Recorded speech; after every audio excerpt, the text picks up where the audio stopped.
ياللي انت فنان سيب القول لاصحاب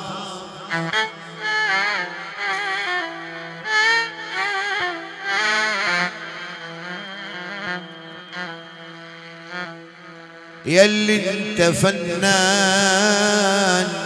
سيب الفن لاصحاب والحمل مهما تقل الحمل مهما تقل يا رب بيشيلوه أصحاب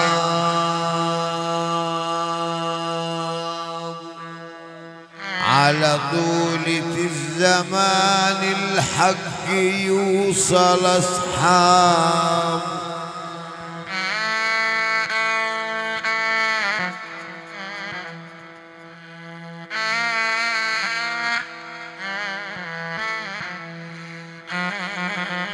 على طول الزمان الحق يوصل أصحابه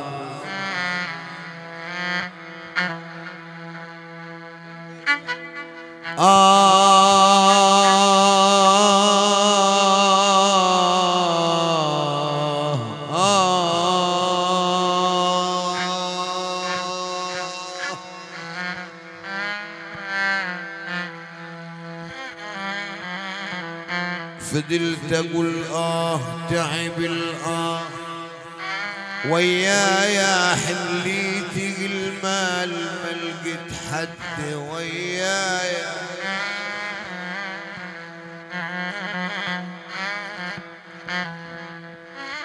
فضلت اقول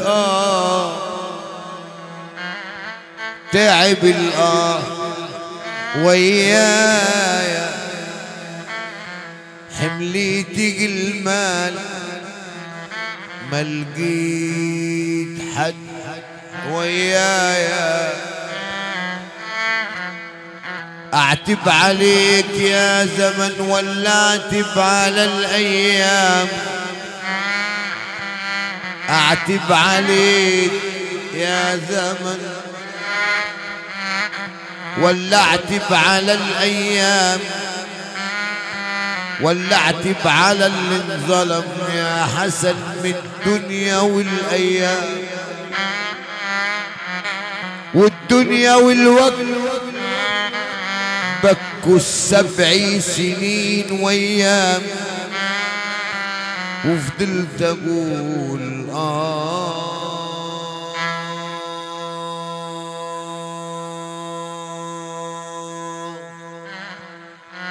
فضلت اقول وبتحسر على الايام وصرفت مالي وما عملتش حساب ليا اعتب عليك يا زمن ولا اعتب على الايام ولا اعتب على اللي انظلم من الدنيا والايام يا مين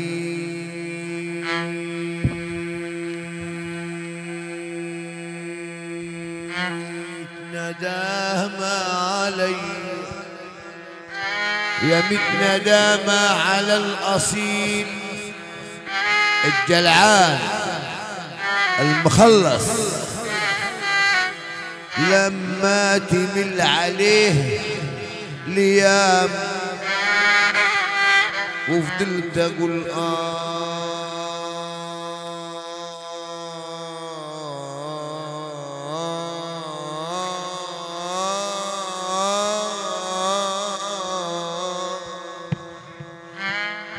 فضلت اقول وبتحسر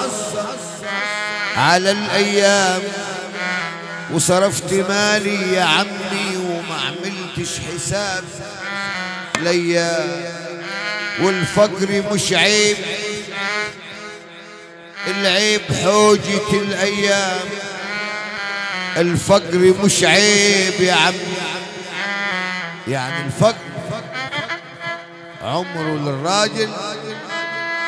ما كان عيب لكن العيب حوجة الايام العيب انك تروح لواحد يكون فرز ثالث يعني ملوش مستندات واحنا بنقول ان الرجاله دي رتب يعني مش من كل اتكتب في البطاقه ذكر يتحسب على الرجال راجل لا الراجل اللي يكون جوا يكون برا مش جوا بس الراجل اللي يكون جوا وبرا عشان الراجل ده درجات ورتب يعني في راجل وفيه رويجل وفيه رجل شوف فرق الارض من السماء وفرق السماء من الارض وده ذكر وده ذكر لكن بقول في رتب وربك قال في كتابه العزيز وجعلناكم درجات شعوبا وقبائل لتعارفوا وجعلناكم درجات درجة في العلم في الثقافة درجة في العلم لا أكثر ولا أقل في الثقافة غير كده سنكيو يا شنودة أنت معايا يا شنودة أنت مركز يا خال عارف يعني في راجل وفيه رويجل وفيه رجل فين الشفشف يا ولد ما أنا الشفت ريقي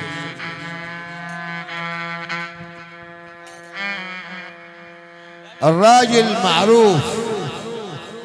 لو اتكلم تلاقي كلامه في المجال غالي لو اتكلم ثانكيو ثانكيو سيت داون سيد الفضل لو اتكلم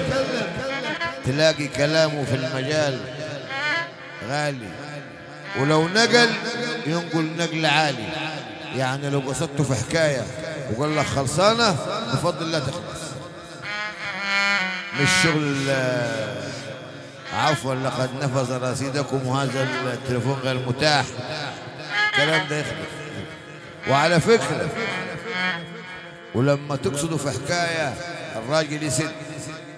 لكن الرويجل ده ما هو إلا صاحب الرأي المهزوز يعني مثلا يقول لها بعد إذنك مثلا يا سنوريتا يا دكتورة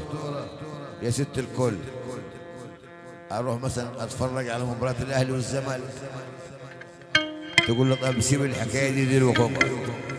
يا أبوي مش هنطوله يا أبوي اقعد يا اقعد طب حقك عليه وكأني ما تكلمتش خالص ده الرويجل لكن الراجلوش ده بعيد عن السامعين عامل زي مطب خينش ولا ينفع جوا ولا ينفع برا لكن إن جديت قالوا جد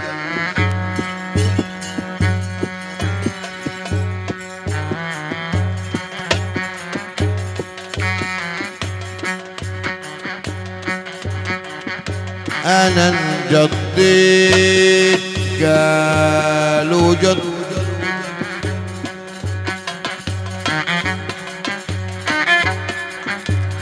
أنا انسكت يا شو محال أنا انجضيت قالوا جد سكت يا شو محالي جابوا لي لبن شبه بتخاف شبه البنات البكاري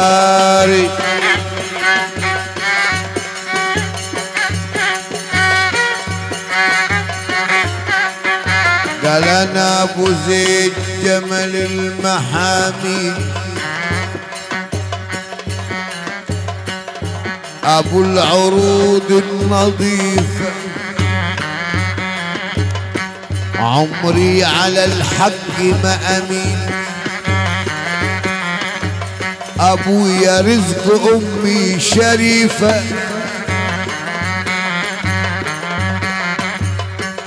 من يوم امي جابتني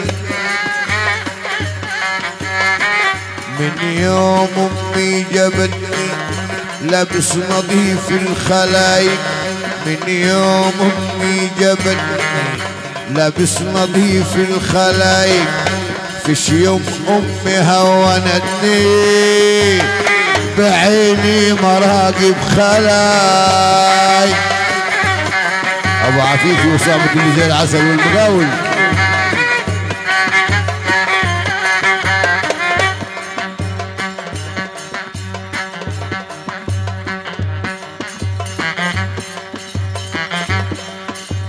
لولا النبي مكان القمر هل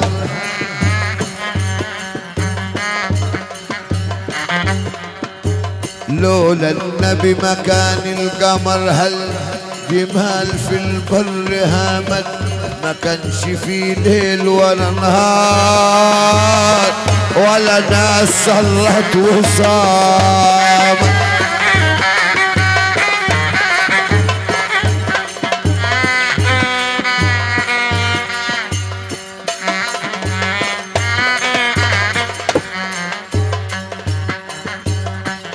انت تقاتل رجل سبع انت تقاتل رجل سبع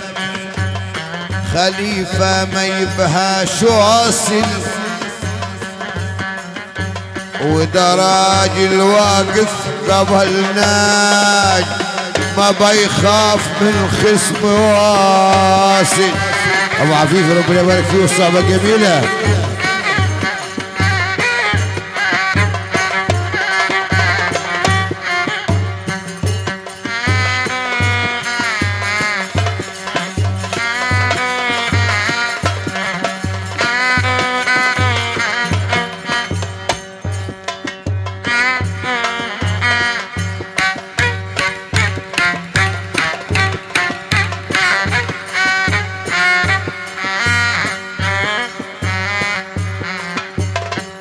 انت تقاتل رجل سبع وخليفة ما يبهاش واصل راجل واقف قبل نجع ما يخاف من خصم واصل وقال له يا خال فورت دمي حمول البلا مش خفيفة يا خال فورت دمي حمول البلا مش خفيفة حياة راس هولة أمي وبيمين لقابل خليف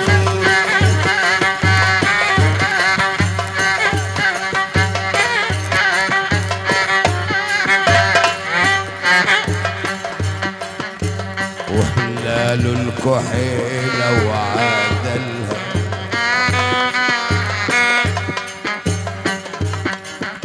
وكان صغير في السن فال ويوم البلا كان عدلها وركب الزعيم ابن راجع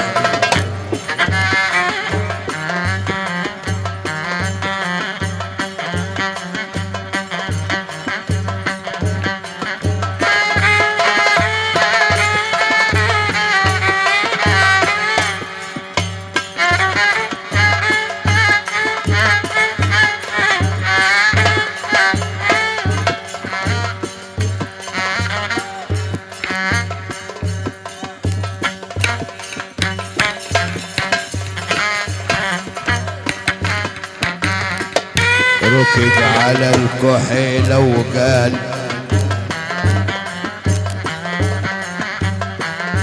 كحلتي يلي جليكي الحمول علي سقال وانا البطل اللي عليكي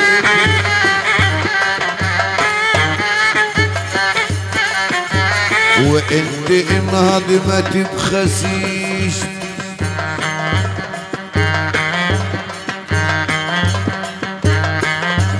انهضمت بخسيش بعيني مراقب خلاي وسط الحرب مري كده بسيفي ما معبر خلاي. ايوه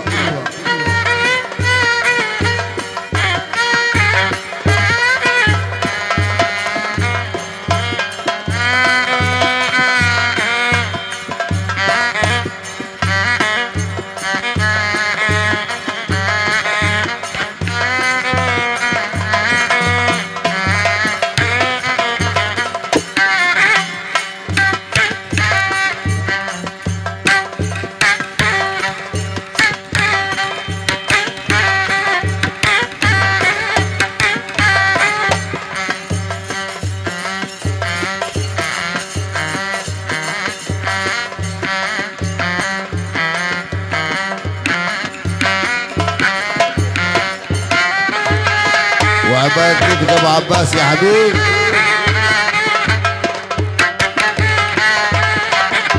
والشرطة ورجال الشرطة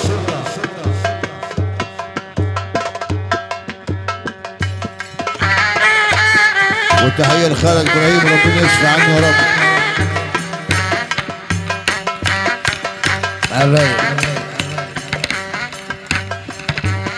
وبنقول بلدي واسمع لفننا تلاقي فننا بلدي ابو عفيفي. اسمع لفننا ابو عفيفي تلاقي فننا بلدي. لو طلعوني الجبل يا محمد يا كمال. وبعدين اغنيتك دي خلي بالك صح ولا كيف؟ ابو عفيفي اول كمان بلدي. اسمع لفننا بلدي تلاقي كل الناس بلدي. ولو طلعوني الجبل محمد كمال عشان ارقص والعريس المنتصر كمال عباس ابو قريب وعريس الليله شيحه يا محمد كمال عشان خاطره ودعمني انا.